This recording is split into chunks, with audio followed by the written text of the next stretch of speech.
I haven't really got one funniest moment that sticks out in my mind. There's quite a few. I mean, growing up in our household, everything was funny all the time. We used to have a really good laugh, the four of us. We always have had a good laugh.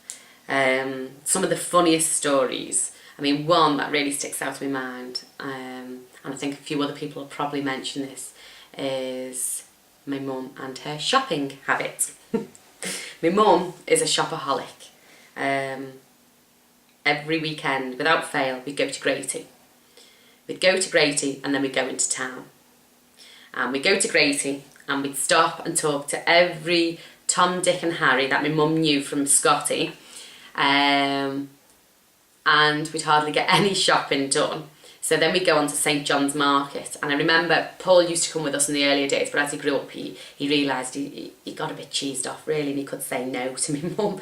He'd stay with my dad if my dad was home. Or as he got older, obviously he could stay on his own. And my mum used to get us in St John's Market, and we'd be walking through the market and she'd get us some cobs. She'd get a big bag of cobs and she'd open the cobs up and she'd bought some ham, pounds of ham or whatever, put the ham inside the cob and she'd give us them to eat for our lunch. So we'd be walking around St John's Market eating this ham cob, you know. And then we'd always have to go and get the meat for the Sunday, always have to go and get the joint of meat. And I remember me and our Paul used to walk up to the car and our hands would be red raw, carrying 5 million bags between us. And every few minutes having to stop and have a breath. And then again stop and have a breath. And when our Paul used to stay at home with me dad, when my dad would be home, it'd just be me and my mum shopping. So we'd go shopping and we'd get all kinds. And then driving home and we'd just sort of come to the 58 where the junction was for our house. And every time without fail, we would go, right, what we're going to do is, when we get onto the drive, what I want you to do is, I'll go and open the front door, and I want you to run straight upstairs with the bags, with all the clothes shopping, and she'd put it at the side and the boot so I'd know which ones to get. I was an accomplice.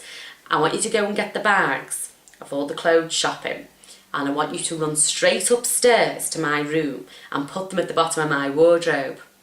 And I'll go straight through to your dad and I'll talk to your dad so your dad doesn't see what shopping we've got. And that would be without fail every weekend. I'd run upstairs and put the bags in the bottom of the wardrobe while she'd go and distract me dad and go, I've got Kewins for tea tonight, or for supper tonight I've got some Kewins, get the safety pins out. But I remember a few times as I got older, I got a bit more wise, and I'd go, Mum, can I have such and such a thing? And she'd go, no, now don't be cheeky, don't be greedy, or whatever it was, you know, can I have another bag of sweets? No, don't be cheeky. And I'd say, well, Mum, do you know the shopping bags? And she'd go, hey, the shopping bags, give me a clip.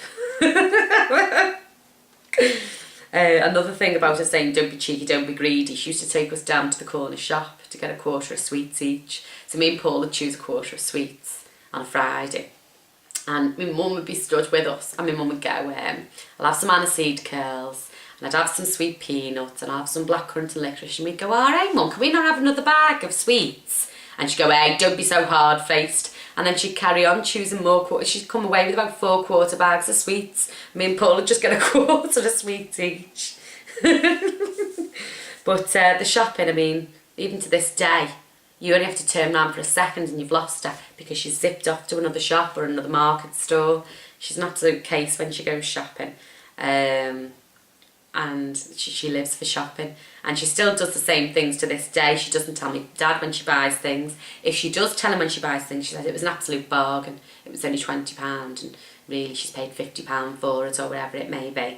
Oh, I couldn't let this one go though, Tony. It was a bargain. It was a real bargain, this one.